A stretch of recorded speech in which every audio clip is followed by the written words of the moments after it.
Ghana's education history. But when a question is asked, what was the first university in Ghana? But the answer that will readily come to mind is the University of Ghana, Legon. But in fact, what some of us might not know is that before we had prominent universities like the University of Ghana, KUST, UCC, among other prominent universities in the country, we had a university before that existed in Dagbon, the northern part of the country. But then the question should be, how come that we do not hear about this in our history books and other documents? We later on get to find out why this university has been silent from history. But before colonization, Africans will live under kingdoms, and some of those powerful kingdoms were the Ashanti Kingdom, and for a very powerful kingdom like the Dagbon Kingdom was very powerful and influential during that time. In fact, the Dagbon Kingdom extended to areas like present-day Upper West region, Upper East region, and even beyond Ghana to certain parts of Cote d'Ivoire, Burkina Faso, and Togo. And they should tell you how powerful and flourishing the Dagbon Kingdom was. So it was, in fact, being a kingdom, that means that it was run like a nation. And that means that we have institutions, we have systems that were running, that help in the smooth administration of the kingdom. So it was during that time that the first university came into play, known as the University of Moliyili. In fact, Moliyili in Dagbonle means home of the learned. In fact, Moli means learned person, and Yili means home, so home of the learned or home of the intellectuals. In fact, this university was established in the 1700s and was very prominent in the 18th to the 19th century. And it was founded by the Yana, who was also a royal patron to the university.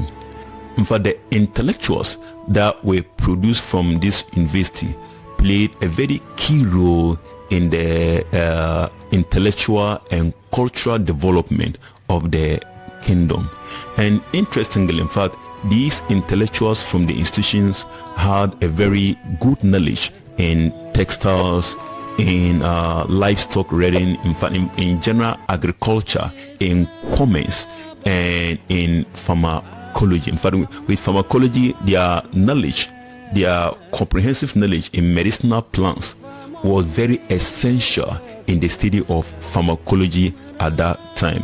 And they should tell you that during that time they had very strong health systems because their capability of coming out with medicines during that era. So the question now will be, then how come that this university, we don't hear about it in our history books, and in fact we hardly hear about it? So this is actually what happened. In fact, during that time that the Dagbon Kingdom was flourishing, in fact, it was during that time that there was a lot of invasion on the African continent. So the Germans, in December 6, 1896, they invaded the Dagbon Kingdom. And during that invasion, in fact, the Dagbon army, they did all they could to fight and resist these Germans. But the highly sophisticated German side was too strong for the Dagbon army to withstand. So the kingdom was conquered in 1896, and mostly during that time when a kingdom or a nation is conquered, in fact there's that kind of system of hegemony. The imperialists that conquers that particular kingdom, they will silence any other system that was running during that time and rather introduce their own systems to that particular kingdom they've conquered or colonized. So that is how come that the Moliyili University, in fact, traceable archival documents will be very difficult to trace to this university, though we can still trace its root and trace it back to a municipality in the northern region known as Yendi.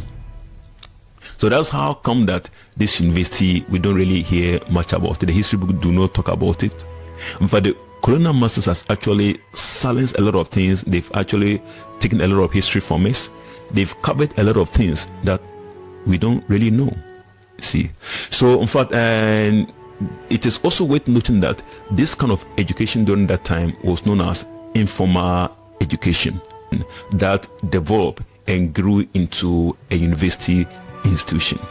So now this how it so happened, in fact, when the colonial masters invaded the continent, and as they started coming into the continent, they built castles. In fact, they built the Elmina Castle, the Cape Coast Castle, the Fort Christianberg, which later on got to be known as the Osu Castle even up to today. But as they came, they also brought in another format of education known as the formal education that was book-based. So this how it all started.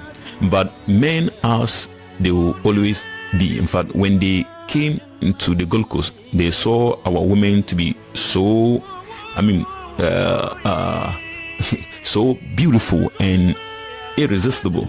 So they had affair with these our sisters, and that resulted in having children with these our sisters.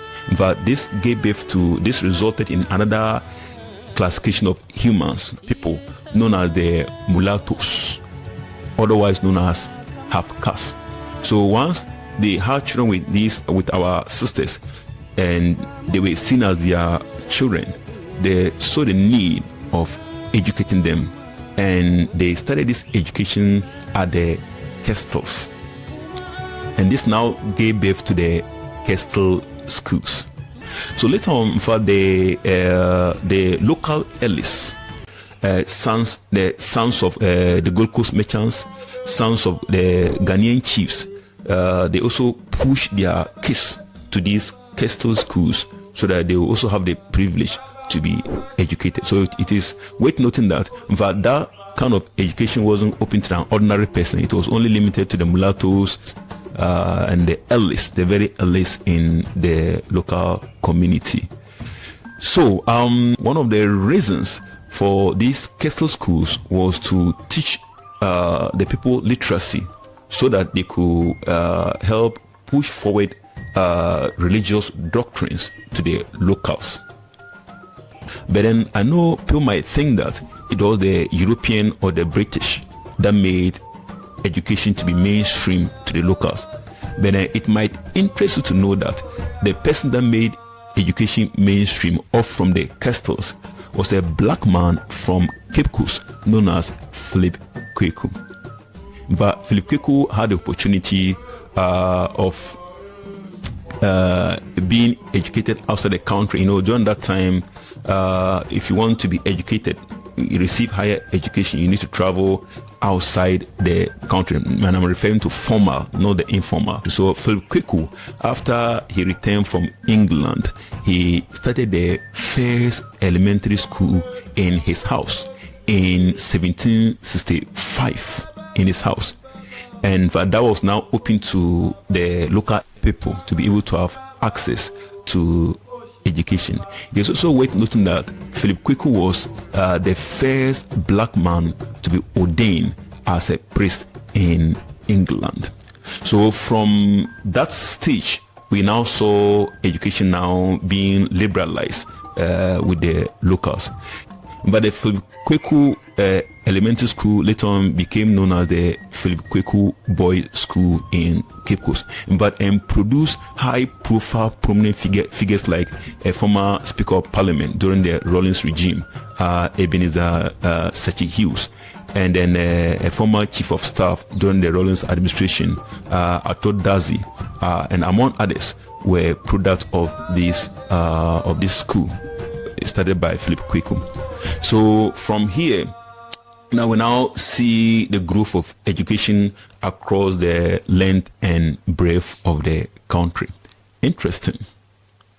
So guys, this is where I will draw the curtains. In case you want me to make video on any other topic concerning Africa or concerning Ghana, you can leave that at the comment section and I will gladly do so. But do not forget to like this video. You can also share the video so a lot of people get to know about this content.